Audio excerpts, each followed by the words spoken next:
Syrian President Ahmad al-Sharaa has held talks with Russian President Vladimir Putin in Moscow in a meeting focused on Syria's future and Russia's role in the country. During the meeting, President al-Sharaa thanked President Putin for what he described as Russia's historic support for Syrian unity and its contribution to regional stability. President Putin, in response, expressed support for al-Sharaa's efforts to stabilize Syria, noting that discussions with the new Syrian leader were frank, as Moscow seeks to retain its two military bases in the country. While both leaders declined to disclose full details of the talks, sources say the discussions include a request by President al-Sharaa for Russia to hand over former Syrian leader Bashar al-Assad, who fled to Moscow after being ousted by rebel forces in December. Now, journalist Francis Hughes joins me from Ireland. Good to have you join us, Francis Hughes. Thank you very much. Nice to be here. So Putin and al-Sharaa spent more than a decade on opposing sides of the Syria's civil war, while al-Sharaa was with well, at that time they were called militants, but Putin was in support of Bashar al-Assad. So what do you make of this latest diplomatic handshake between both men? Well, I think it's a sign of politics, and it's a sign of how things can change regionally and geopolitically across the globe. I'd just like to say I've actually visited the Syrian Arab Republic on 5 occasions. I was on 2 medical aid convoys to Gaza that were facilitated in Latakia and in Damascus. I met President Assad twice when I was a delegate at the World Federation Trade Union Congress in Damascus in 2017 and 2019. I do not actually see Giuliani as the president of Syria. I see someone who has been installed in Damascus as a puppet for NATO, for the American administration, and for the Zionist entity. I see the destruction of Syria not as some so-called democratically organic revolution against the Ba'athist regime and the secular Syrian Arab Republic. I see sectarian Sunni Takfiri terrorists who were financed by other regimes in the Middle East who are not democratically elected, like in Saudi Arabia and the UAE. And if we remember that people who were in the Al-Nusra front were actually treated in the Golan Heights by Zionist military medical specialists in order for them to continue their war on Syria. So the Syrian Arab Republic has been destroyed at the behest of America. We have seen the Kurds re-engaged and forced out of some of their military outposts in eastern Syria. And obviously the Americans give the green light for that. And American oil companies, so instead of illegally stealing the oil from Deir ez-Zor and places in Syria, they are going to have American oil companies come in and steal the resources of the Syrian people for the benefit of American shareholders. Now, as it comes to the handshake, obviously the Russians want to maintain their bases and access to the Mediterranean seaports, where they have their navy in Tartus and possibly Latakia.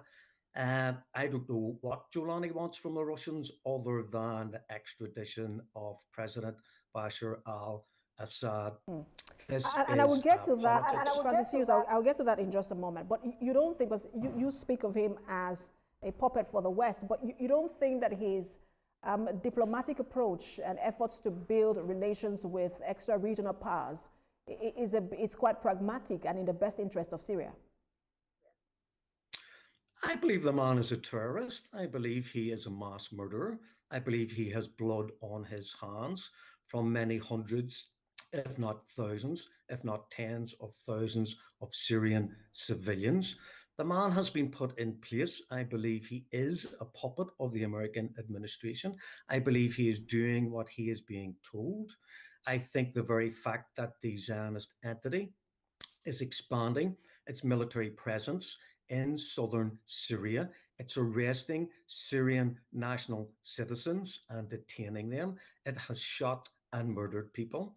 What we have is the balkanization of Syria as a long-term plan on behalf of America and the expansionist desires of the greater Israeli project within the region. They want Israel to be the regional superpower in West Asia and indeed in Africa. We can see what's happening in Somalia as a simple example of the Zionist kind of Machiavellian intrigue and on the African continent. So you could look at this superficially and say this is the new president of Syria.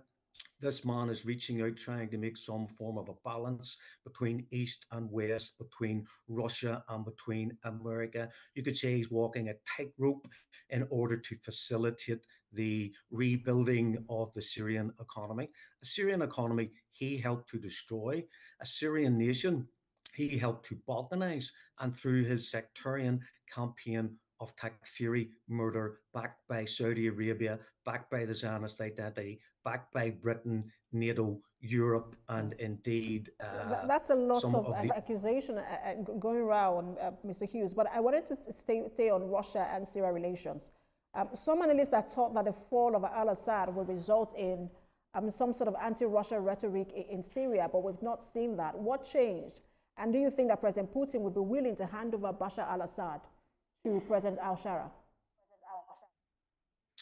Well, sadly, I think everything's on the table. I mean, if Giuliani says you can continue to have a military presence in Syria, but we demand as part of that deal, that package, that ongoing relationship, that you hand over President Assad, I think that is a possibility. I would not like to see it happen. I believe that as the Russians extricated President Assad from Syria in December 25, then I believe that they have an onus to protect him. The man's practically gagged. He can't say anything in public. He can't come out to encourage any form of dissent against the regime that has taken over power in Damascus. So anything's on the table. It just really comes down to how desperately the Russians want to remain and what kind of political military relationship they can have going forward.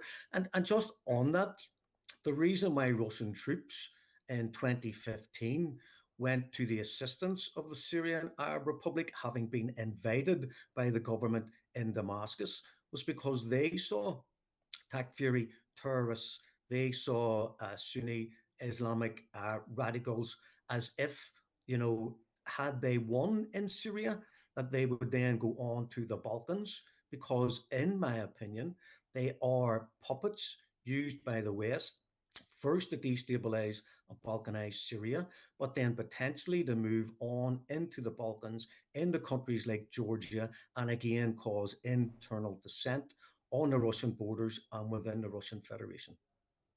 Interesting take there. Thank you so much for your time, as always, journalist Francis Hughes. Salam. Thank you.